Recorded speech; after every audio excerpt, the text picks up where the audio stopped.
আসসালামু আলাইকুম রহমতুল্লাহি ওবরকাতুহ। সম্মানিত দর্শক, ত্রয়োদশ জাতীয় সংসদ নির্বাচনের দিনক্ষণ যত এগিয়ে আসছে, নিষিদ্ধ ঘোষিত আওয়ামী লীগ বা যাদের রাজনৈতিক কার্যক্রম নিষিদ্ধ করা হয়নি, স্থগিত করা হয়েছে এবং ছাত্রলীগকে নিষিদ্ধ করা হয়েছে, তাদের তৎপরতা দেশের মধ্যে ভয়াবহ রকম বেড়ে যাচ্ছে। অনেকটা গেরিলা কায়দায়, অনেকটা জঙ্গি কায়দায়, কিংবা যাকে বলা হয়, যেটাকে আমরা ঝটিকা মিছিল বলি, এবং অদ্ভুত অদ্ভুত সব কাণ্ড তারা করে যাচ্ছে এই ঢাকা রাজপথে। তো সেই রাজপথে তাদের যে ঝটিকা মিছিল, যেটা ইতিপূর্বে কখনো বিএনপি বা জামাত, আওয়ামী লীগ জমানাতে তারা চেষ্টা করেও ঠিক এইরকমভাবে করতে পারেনি। যেমন প্রথম দিকে তারা যেভাবে মিছিল করত, তো মিছিল করতে গিয়ে তারা ভয় পেতেন, মুখ ঢেকে রাখতেন, তারপরে দৌড়ে দৌড়ে মিছিল করতেন, ছবি তুলে আবার পালিয়ে যেতেন। দ্বিতীয় স্তরে যখন এই মিছিলগুলো হচ্ছিল, তখন তাদেরকে ধরার জন্য সেই বিভিন্ন রাজনৈতিক দলের বিএনপি, জামাত, এনসিপি, তাদের নেতৃবৃন্দ সাধারণ জনগণদেরকে নিয়ে তাদেরকে ধাওয়া দিত এবং ২-৪ জনকে ধরে আচ্ছা মতো পিটুনি দিত। পিটুনি দেওয়ার পরে সেগুলো আবার ভাইরাল করা হতো। এতে করে মনে করা হতো যে আওয়ামী লীগের তৎপরতা হয়তো বন্ধ হয়ে যাবে, কিন্তু এগুলো সব বুমেরাং হয়ে গেল।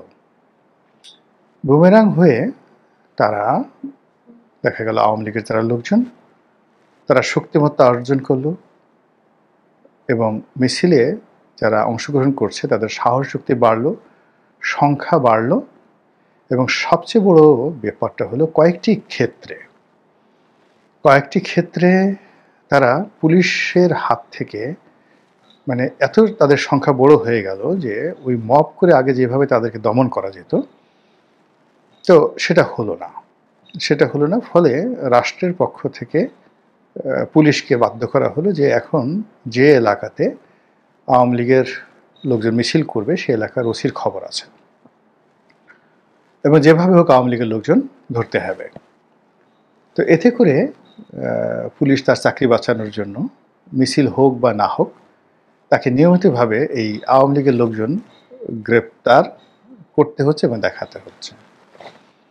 আর এই কাজ করতে গিয়ে অনেক পুলিশের চাকরিও চলে যাচ্ছে। হৃদয় বিদারক ঘটনা ঘটছে। এর কারণ হলো আওয়ামী লীগের লোককে তো আপনি খুঁজে পাবেন না, সে তো পালিয়ে আছে, নিরাপদ দূরত্বে আছে। ফলে আপনি যাদেরকে ধরছেন তারা অনেকে আওয়ামী লীগের লোকজন নয়। তো এমনি কাউকে মাদকের কথা বলে, কাউকে আওয়ামী লীগের কথা বলে, কাউকে সন্ত্রাসের কথা বলে সারা বাংলাদেশে এই যে গ্রেপ্তার অভিযান চলছে, এ সকল গ্রেপ্তার অভিযানে প্রায়ই পুলিশের যারা কর্তারা তারা বিপদে পড়ছেন। সবগুলো পেপার পত্রিকা আসছে না, কিন্তু যেগুলো পেপার পত্রিকা আসছে সেগুলো রীতিমতো বিস্ময়কর। যেমন ধরো এখন ওই যে বিহারীপল্লী থেকে মোহাম্মদপুর এক লোককে মাদক কাণ্ডে বা মারামারি করার জন্য, সন্ত্রাসের জন্য ধরা হলো। তার ছোট বাচ্চা মেয়েটি রক্ষা করতে এলো, আর মেয়েটার গালে কে যেন একটা থাপ্পড় দিয়ে এলো। এটা নিয়ে রীতিমতো একটা এলাহি কাণ্ড ঘটে গেল। তো এইরকম আবার পুলিশ দুটো ঘটনা ঘটেছে। একটা ঘটনা হলো যে মানিক মিয়া এভিনিউতে সংসদের সামনে আওয়ামী লীগের লোকজন বিরাট একটা মিছিল করলো। তো ৩টা ভাগে বিভক্ত তারা মিছিল করছিল। এক পক্ষ মিছিল করছিল, আর এক পক্ষ পিছনে কেউ যেন মব তৈরি করতে না পারে সামনে এবং পেছনে, এজন্য তারা সেই মোটরসাইকেল নিয়ে তারা সেফ গার্ড হিসেবে, ভ্যান গার্ড হিসেবে তাদেরকে সিকিউরিটি দিচ্ছিল এবং সঙ্গে নিঃসন্দেহে দেশীয় অস্ত্রশস্ত্র ছিল। আরেকটি পক্ষ একেবারে চিলের মতো ছো মেরে পুলিশের হাত থেকে যেন আওয়ামী লীগের লোকজনকে ধরা পড়ে তাকে ছিনিয়ে নেওয়া যায় সেইভাবে তারা ওত পেতেছিল, যেটা পুলিশ স্বপ্নেও কল্পনা করেনি। তো মানিক মিয়া এভিনিউতে এইভাবে মব হলো না, কিন্তু পুলিশ কয়েকজনকে ধরে ফেললো। আর তাদের উপর রীতিমতো বাজ পাখি বা চিল বা ঈগল পাখি যেভাবে ছো মারে, ওইভাবে মোটর সাইকেলে এসে একদল দঙ্গল আওয়ামী লীগ বা ছাত্রলীগের, নিষিদ্ধ ছাত্রলীগের কর্মীরা পুলিশের হাত থেকে উদ্ধার করে নিয়ে গেল। পুলিশ রীতিমতো বেকুব, এটা কি ধরনের কথা? এভাবে হয়? মানে মন্ত্রী খুব ক্ষেপে গেলেন, আইজি সাহেবও ক্ষেপে গেলেন, কিন্তু পরবর্তীতে এই ধরনের ঘটনা আর দ্বিতীয়বার ঘটেনি। মানে পুলিশ ওইভাবে মিছিল থেকে কাউকে গ্রেপ্তার করার চেষ্টা করেনি, আর ওইভাবে ছিনিয়ে নেওয়ার মতো ঘটনা ঘটেনি। তাই বুঝতে পারেন ব্যাপারটা এখানে কাদের জয় হলো। আরেকটি ঘটনা ভীষণ রকম আতঙ্ক তৈরি করেছে, এবং এটা বলা হচ্ছে সন্ত্রাসী কাণ্ড, কিন্তু এর সঙ্গে যে নিষিদ্ধ ঘোষিত ছাত্রলীগ বা আওয়ামী লীগ জড়িত নয়, এটা আমি বুকে হাত দিয়ে বলতে পারবো না, আমার সন্দেহ হচ্ছে। এই জন্য পুলিশ যে ভয় পেয়ে গেছে মোহাম্মদপুরে, সেটা হলো 999-এ পুলিশকে টেলিফোন করে একটা টহল গ্রুপকে নেওয়া হয়েছে নিরাপদ জায়গাতে, এবং সেখানে নিয়ে পুলিশের উপর আক্রমণ করা হয়েছে। হতে পারে এটা কোনো ছিনতাইকারী গ্রুপ, সন্ত্রাসী গ্রুপ, অথবা ওই এলাকার পুলিশ কোনো রাজনৈতিক, মোহাম্মদপুর এলাকাতে রাজনৈতিক তৎপরতা দেখিয়েছে আওয়ামী লীগ বা ছাত্রলীগ, তাদের উপর হয়তো পুলিশ শক্তি প্রয়োগ করার চেষ্টা করেছে, বাড়ি বাড়ি আক্রমণ করার চেষ্টা করেছে। ওটার জন্য পুলিশের উপর এমন একটা আক্রমণ করা হলো যেটি সারা বাংলাদেশে রীতিমতো পুলিশের মধ্যে নতুন করে আতঙ্ক তৈরি করে ফেলেছে। এইগুলো দেশের অবস্থা। নির্বাচন যত ঘনিয়ে আসছে, এই দেশের মধ্যে এই কাজগুলো একের পর এক ঘটানো হচ্ছে। তো কাজে আমরা নিশ্চিত যে শেখ হাসিনা, এস আলম বা জেলখানার মধ্যে যে সকল ধনকুবেরা রয়েছেন, তারা এখানে যথেষ্ট বিনিয়োগ করছেন আওয়ামী লীগকে এভাবে একটি মানে জঙ্গি অবস্থায় পৌঁছে দেওয়ার জন্য, এবং আওয়ামী লীগের যারা প্রতিপক্ষ তাদের মনে ভয় তৈরি করার জন্য। এই গেল একটা। অন্যদিকে অস্ত্র ধরা পড়ছে, এবং বিভিন্ন মাধ্যম থেকে, গোয়েন্দা সূত্র থেকে যেটা বলা হচ্ছে যে আমাদের যে সীমান্ত, ভারত সীমান্ত তো এখন বন্ধ, তবে মায়ানমার সীমান্ত দিয়ে প্রচুর অস্ত্র দেশের মধ্যে ঢুকছে। কেউ বলার চেষ্টা করছে যে এটা অস্ত্র চোরাচালানের একটা গোল্ডেন রুট হয়ে পড়েছে, এবং এই অস্ত্র থাইল্যান্ড থেকে, চীন থেকে, বিভিন্ন জায়গাতে এসে এটা ভারতে ঢুকে যাচ্ছে, বাংলাদেশের মধ্যে থেকে যাচ্ছে, বা অন্য কোনো তৃতীয় দেশে চলে যেতে পারছে, হোয়াট এভার মেবি, বাট এটা অস্ত্র চোরাচালানির একটা গোল্ডেন রুট হয়ে পড়েছে। এমনি গত 14 মাস ধরে মায়ানমার থেকে অবাধে গরু আসছে, অন্যান্য চোরাচালানি পণ্য আসছে, ইয়াবা আসছে, আর অস্ত্র আগেও আসতো, কিন্তু এখন এটি সীমাহীন অস্ত্র এবং গোলা বারুদ। এবং এত সব মানে যাকে বলা হয় হাই এন্ডের অস্ত্র আসছে, যেগুলো আমাদের আইনশৃঙ্খলা রক্ষাকারী বাহিনীর হাতেও নেই।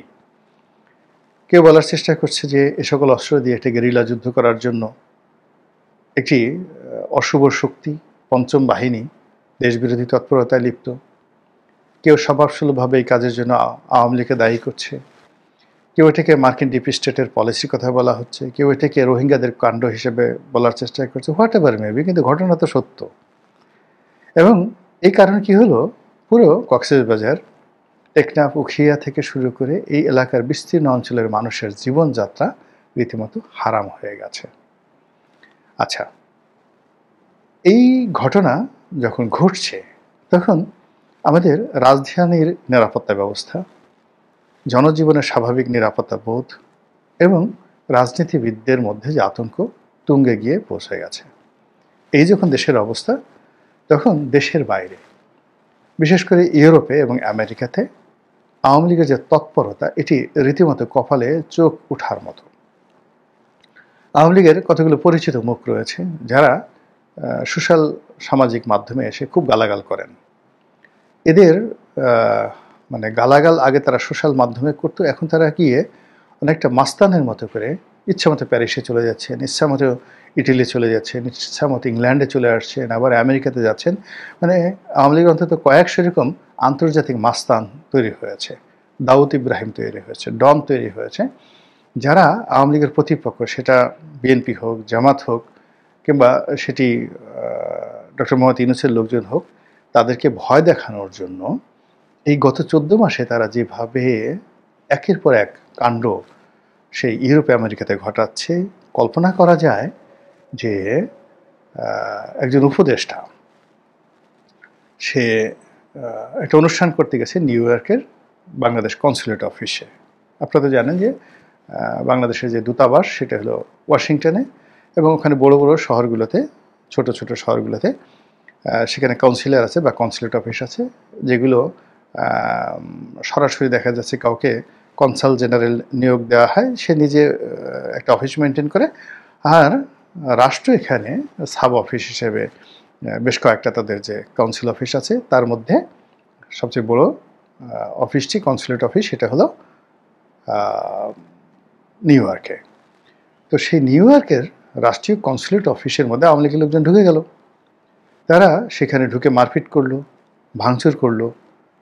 তারপরে ওখানে মাহবুব সাহেব যে উপদেষ্টা, তার গাড়িতে আক্রমণ করলো, এবং সেখানে যারা সিকিউরিটিতে দায়িত্ব ছিলেন, কেউ বলছেন গাড়িতে মাহবুব সাহেব ছিলেন, কেউ ছিলেন বলে যে না ছিলেন না, তিনি পিছনের দরজা দিয়ে চলে গেছেন, হোয়াট এভার মেবি। মানে রীতিমতো তছনছ করে দিচ্ছে আওয়ামী লীগ দেশের বাইরে। এবং এই যে কাজগুলো তারা করছে, এই কাজের পেছনে রয়ের মদত আছে। এই কাজের পেছনে সিবিআই তাদের মদত আছে। এই কর্মের পেছনে অজিত দোভাল এবং নরেন্দ্র মোদীর মদত আছে, ভারতের মদত আছে, দিল্লির চাণক্য নীতি আছে, এতে কোনো সন্দেহ নেই। তারা আওয়ামী লীগের পেছনে ইনভেস্ট করছে, আওয়ামী লীগ নিজে ইনভেস্ট করছে, ভারত ইনভেস্ট করছে। এই কথাগুলো আপনাকে বুঝতে হবে, বিশ্বাস করতে এবং সেভাবে প্রস্তুতি নিতে হবে। আপনারা যারা জানেন যে কলকাতাতে তাদের এই মুহূর্তে কয়েক লাখ শীর্ষ নেতা কর্মী রয়েছে, যারা সেখানে রীতিমতো একটা বাজার বসিয়ে নিয়েছেন। এবং আপনারা জানেন যে আওয়ামী লীগ যেখানে যায় সেখানেই তারা রাজত্ব প্রতিষ্ঠা করে ফেলে। আমাকে একজন লোক বলতেছিলেন যে একটা সময় হেমায়েতুল্লাহ আরঙ্গ এবং কাদের সিদ্দিকী সাহেব তারা কলকাতাতে যখন ছিলেন ৭৫ পরবর্তী সময়, পুরো কলকাতার আন্ডারওয়ার্ল্ড তারা নিয়ন্ত্রণ করতেন। একটি অংশ, কলকাতার একটি অংশ হেমায়েতুল্লাহ আরঙ্গ নিয়ন্ত্রণ করতেন, অপর অংশটি কাদের সিদ্দিকী নিয়ন্ত্রণ করতেন।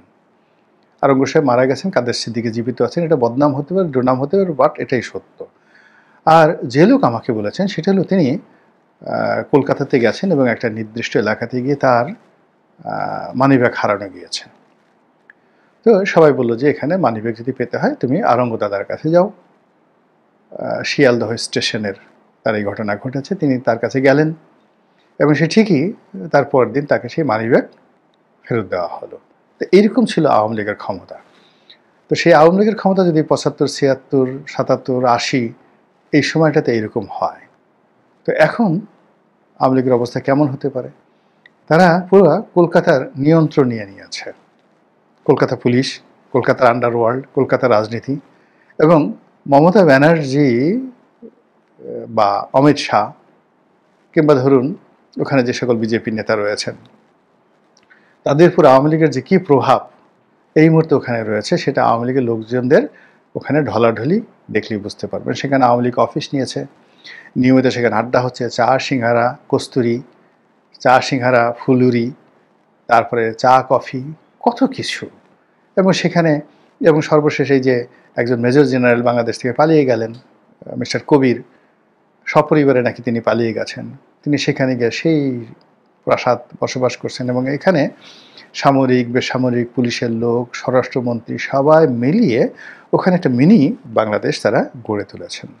তাদের অর্থ আছে, পরিকল্পনা আছে, রাষ্ট্রীয় তথ্য আছে, এবং তারা নিয়মিতভাবে স্পর্শকাতর জায়গাতে যোগাযোগ করে যে কর্মকাণ্ড চালাচ্ছেন, তৎপরতা চালাচ্ছেন, তার ফলে মিছিল ক্রমশ বড়ই হয়ে যাচ্ছে। আর এই যে কলকাতা কেন্দ্রিক যে কর্ম, এই কর্মগুলো করতে গিয়ে তারা যশোর, বেনাপোল, খুলনা, ভাঙ্গা, এরপর গোপালগঞ্জ, কোটালীপাড়া, শরীয়তপুর, মাদারীপুর, আলফাডাঙ্গা, বরিশাল এবং ঢাকা, কলকাতাকে কেন্দ্র করে এই কাজগুলো তারা করছে। এই এলাকাতে যারা বিএনপি করেন, এই এলাকাতে যারা রাষ্ট্র পরিচালনার বা রাষ্ট্রের পক্ষে প্রতিভূ, তারা খুব ভালো করে জানেন যে এই সমস্ত এলাকায় এখন আওয়ামী লীগের সেই দুর্দিন নেই। গেল এক। এখন বাকি যে এলাকাগুলো রয়েছে, ব্রাহ্মণবাড়িয়া, কুমিল্লা, এরপরে ফেনী, এই পুরো বেল্ট, এই পুরো বেল্টের উপর আধিপত্য স্থাপন করার জন্য, ইনক্লুডিং নোয়াখালী, তারা আগরতলাকে টার্গেট করেছে এবং আগরতলাতে নতুন তাদের কেন্দ্র স্থাপন তারা করে ফেলেছে বা করতে যাচ্ছে। আপনারা জানেন যে বিরাট একটি অংশ, মানে তারা কয়েকটি জায়গাতে, দিল্লিতে কিন্তু খুব অল্প লোক আছে, আওয়ামী লীগের যে সমস্ত লোক পালিয়ে আছে তাদের একটা অংশ, যেমন কলকাতাতে বললাম আছে, ইউরোপ আমেরিকাতে আছে, সেখানে তো ইচ্ছা করলে এই কাজগুলো করা যায় না। কিন্তু মানে আগরতলাতে কিন্তু মানে তাদের দ্বিতীয় গ্যাদারিংটা কিন্তু আগরতলাতে। কলকাতার পরে সবচেয়ে বেশি সংখ্যক লোক পালিয়ে আছে আগরতলাতে। তো এই আগরতলাতে এখন নিয়মিতভাবে কলকাতা থেকে বড় বড় নেতারা আগরতলাতে আসছে এবং আগরতলার লোকদেরকে সংগঠিত করে এই সীমান্তের এপারে মানে আমাদের যে রাজনীতি এবং বাণিজ্যের যে প্রাণ, লাইফ লাইন, সেটা কুমিল্লা, ব্রাহ্মণবাড়িয়া, ফেনী, চট্টগ্রামের আগ পর্যন্ত, একদম সীতাকুণ্ড পর্যন্ত, এই এলাকাতে তারা তাদের তৎপরতা বাড়ার জন্য যে প্ল্যান তারা করে যাচ্ছে। আমরা সাধারণ জনগণ এই জিনিসগুলো যদি জানতে পারি, গোয়েন্দারা কি জানেন না? তারা এই কাজগুলো যে হচ্ছে এই ব্যাপারে কোনো প্রতিবেদন বা কোনো তথ্যপত্র কি ডক্টর মোহাম্মদ ইউনূসকে জানাচ্ছেন? সরকারের পক্ষ থেকে কোনো ব্যবস্থা নেওয়া হয়েছে? তারপর বিএনপি বা জামাত যে রাজনৈতিক দলগুলো রয়েছে, তারা কি এই সমূহ বিপত্তি মোকাবেলা করার জন্য প্রস্তুতি নিয়েছে? যদি না নেয় তাহলে বুঝতেই পারেন যে ফ্যাসিস্ট যাদের বিরুদ্ধে লড়াই সংগ্রাম করে 15টি বছর লড়াই সংগ্রাম করে আমরা সফল হয়েছি।